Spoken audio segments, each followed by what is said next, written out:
I was my parents' golden child. Until I couldn't walk. I, 18F, used to be the golden child. Regional running champion, high school team captain, top grades. People called me the girl with the wings on her shoes. I had two best friends. Everyone at school knew us as the trio that was always laughing, winning, shining. My parents glowed with pride. And my younger sister, Jennifer, 16F, used to say she wanted to be just like me. I wasn't cruel, but I wasn't kind to everyone either. There was this one quiet classmate, Emma, childhood friend, kind of awkward, and I'd throw playful jabs her way sometimes. Nothing harsh, or so I thought. Then, one rainy Thursday during practice, I fell, a stupid slip. The next thing I remember is lying on the hospital bed, unable to feel my legs. The doctor told my parents, her spinal injury is severe, she might never walk again. My world collapsed. I waited for my best friends to visit. They didn't. I waited for my parents to hold my hand and say we'd get through it. Instead, they started pouring all their hopes into Jennifer. She has potential too, I overheard them say. We can't waste time. They stopped calling me for lunch and dinner.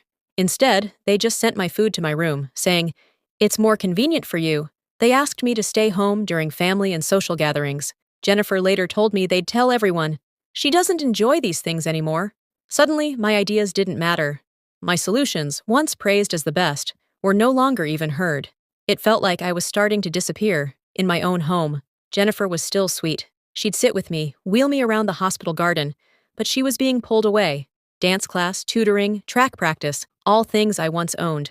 One day, I overheard my parents whispering about a care facility. We just can't manage her at home. It's not fair to the rest of us. That night, I cried so hard I thought I'd disappear. I was drowning in darkness. I just wanted to end it all. There was nothing left. No parental love, no friends, no dreams.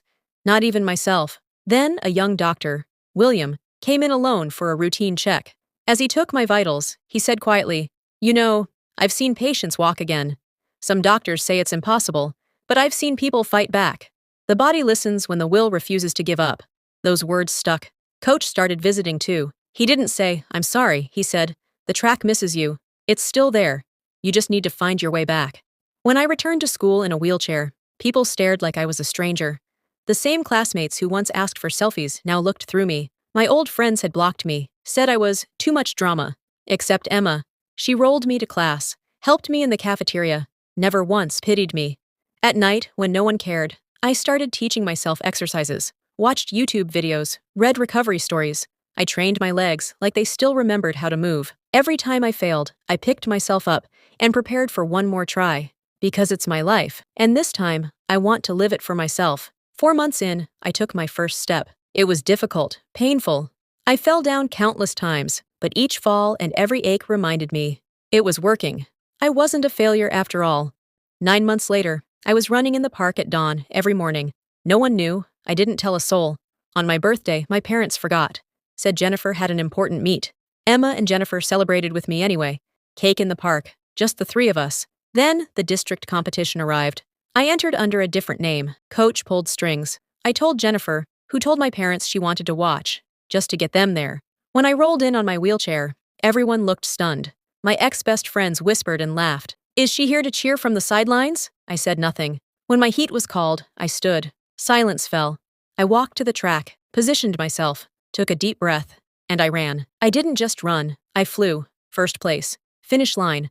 The whole stadium on its feet. My parents were in shock. My ex-friends disappeared. On the podium, I gave a small speech. Some people only love you when you shine, but real love stays through the dark. Thank you to the ones who didn't leave.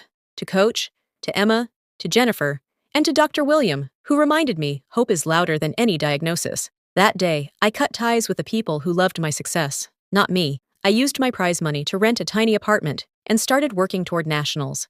I still run every morning, still text Emma goodnight. And when my legs ache, I whisper back to that version of me in the hospital bed, you were never weak. They just couldn't see your strength when it wasn't wearing medals. I had one more hobby. Every weekend, I bought a bouquet of sunflowers and a card.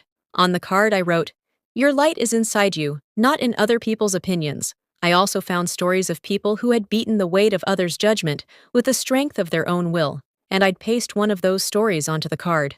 Then I'd visit the hospital, looking for someone like me, someone devastated by life. I'd quietly leave the flowers and card next to their bed.